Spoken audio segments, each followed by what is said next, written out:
And again, it's a big, messy controversy right now. To have a mayor sued by the Chamber of Commerce is not a small matter.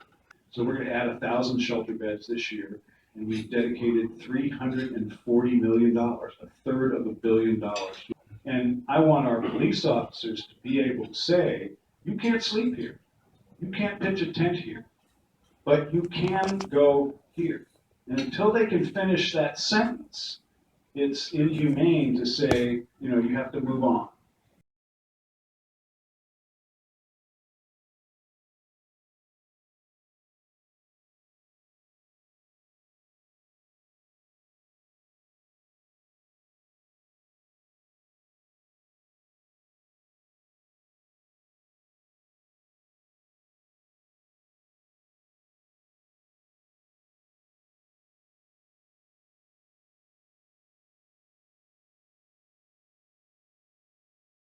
We're working on implementing different forms of electricity for charging small devices. Here we do have some solar panels hooked up by a previous resident, and they still use them now.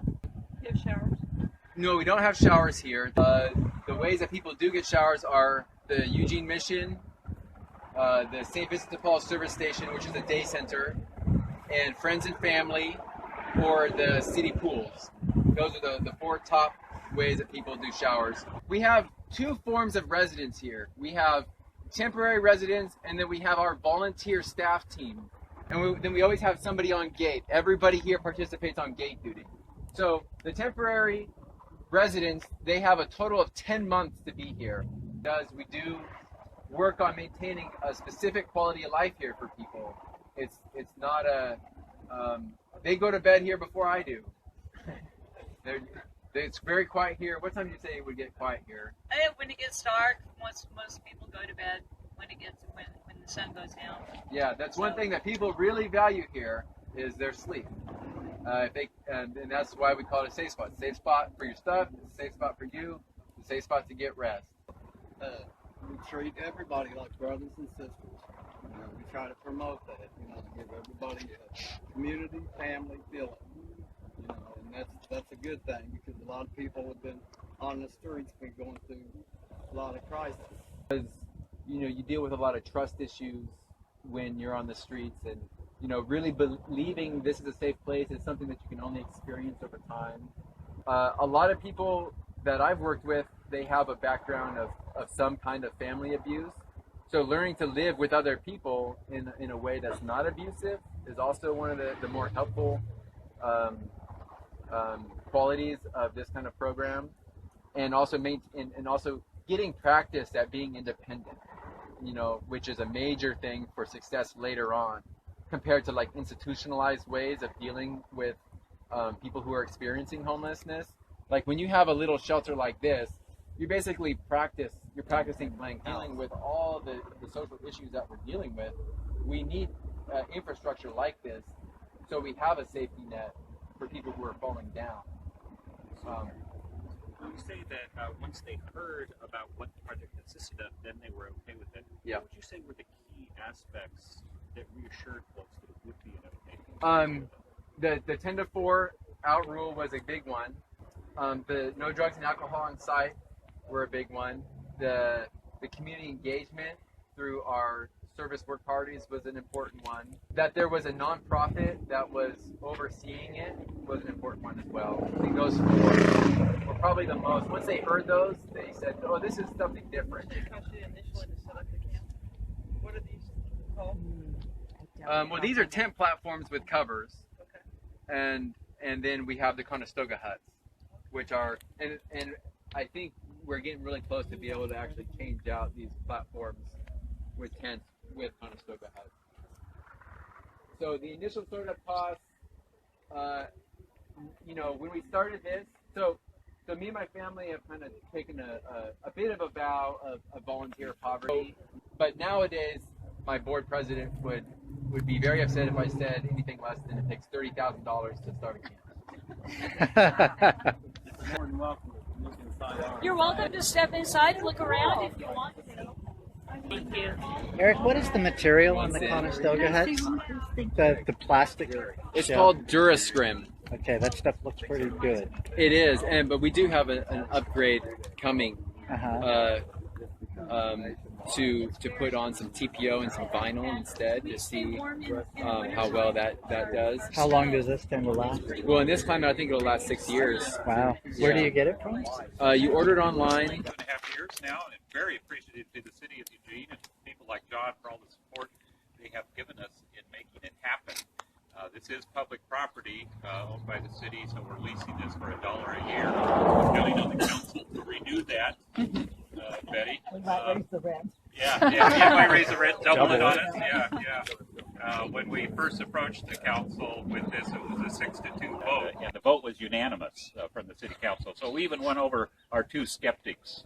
One of the requirements of the city when we started with this was that we had to have a security firm, because they didn't want us calling 911 to deal with all the problems that certain people were just sure that we would have. And after paying that security firm $250 a month to come and have coffee with us, I asked if we couldn't, release us of that expense, and the city said sure. So I've heard, I haven't looked at these statistics, but I've been told that we have fewer 911 calls from this property than most other neighborhoods. Where we socialize, where we come for our weekly village meetings that we have every week. We have internet, we've got, printer and stuff like that, so people can come in here and do job searching, so they can look for jobs, look for housing. We have, if you see behind you, there's a board that says the agenda. Every week we have 2 council meetings, and there's certain issues or announcements like you guys coming that we talk about. We have committees and things like that we do, like Portland County. We got gardening, treasury, and every week we come in and we tell people, okay, this is what's going on with gardening, this is what's going on with Portland County, this is what's going on with treasury. If there's anything important, business, I don't know what else to say. And that's one of the key factors to our model, that being a self-governed village, that we set up the procedures and processes, the agreements that everyone agrees to when they come in, a covenant they all have signed, no theft, no drugs, no alcohol, no persistent disruptive behavior, no violence, and then participating in the village. You won't see a lot of villagers here today because a lot of them aren't working and out and taking care of business. How many people live here, and who gets to live here? 33 to 35 on average. Everyone has a transition plan when they move in. We're asking them to give us their transition plan. My transition plan is I sign up for Douglas County housing, and it takes anywhere from 6 months to a year, and I apply back in December. And you have to call at least once a month, and right now they say it's closer to a year. So I have about another 7 months, if not sooner, before we move, or I'd like to move into the new village. So, we have another good example. We have one young woman who her transition plan is to get her college degree from the community college, and so she has been attending the community college now for the last 2 years, has another year to go, but she's working very hard on getting that degree. Yep. And it's made possible because of this. We have another one who transitioned out. Her plan was to also get a college degree, but to get accepted into a college program, and she was up at Portland State. She moved up to Portland, got her scholarship. But again, had she not been here, she never would have been able to go through all those steps in order to get that done. It's a really great place to be in, very welcoming, very, people here like Dan and Andy and everybody that have made this possible for people. I'm going to get goosebumps, sorry if I don't cry, but it just makes it possible so that we can go from the streets into here and to take the necessary steps from being homeless to being in transitional housing, to be able to move on with their life, to get a house, to get a job, to move on with their life. And without this, we would not have that opportunity. We really wouldn't. And it's a really great opportunity. Each shower has heat and power in it, and lights and so forth. So we'll come to that. When we started with porta potties, and we had 1 or 2 porta potties. We got more people, added another porta potty, and then we had to have a wheelchair accessible porta potty. We were paying $500 a month in porta potties, and we suddenly realized this is stupid. It's, money down the drain, literally. And so the one advice we have to groups is build your bathhouse first to save that expense. And so this has 2 toilets, a shower, and a laundry facility. Each door has its own little room. And 1 shower and a 50-gallon water heater, believe it or not, serves 35 people. Kind of stones here, like this one, which I development. And we also have what we call bungalows or tiny houses. The width of the Conestogas are 10 by 6, but we try to put singles into the Conestogas. And also into the bungalows that are, if I remember right, the dimensions are 8 by 8. Correct. And that the couples bungalows are 8 by 6. So different villagers have different talents and things they do to make money. This particular guy's a bicycle repairman, as you might guess, with all the bicycle parts, and he actually collects parts out of dumpsters and builds bicycles and then sells them. Or our next project, which is our permanent housing, Emerald Village Eugene, 150 to 250 square feet. 12 different architects have designed tiny homes for us. If you want to see what those designs look like, you can peek in. Andy, get out of the doorway so people can see it. And we'll give you a brochure as well that talks about it. You can go ahead and walk in. Emerald Village Eugene, the idea was because we found it was so difficult for many of our villagers who have income to find an affordable place to live if they didn't have a Section 8 voucher, we decided we're going to build our own. So these tiny houses will be permanent, and the rent structure is $250 to $350 a month. It includes all fees, maintenance, and a share. There'll actually be shareholders in a co-op, the Limited Equity Partnership Co-op, where they have a share that's worth $1,500, and that share value increases with interest as they make their payments on time. So it gives both the benefit of being a part owner, not a full owner, but at least they're a part owner, but yet the price structure is such that it's low enough that someone who only has $800 in monthly income can afford to live there without having to depend on other public support. They will be slab on grade, permanent foundation. So what would be the total cost once you get plumbing, electricity, and everything? So the cost of building the tiny homes, we value these at about $25,000, $15,000 in materials, $10,000 in labor, roughly. We built this one for $15,000, for instance.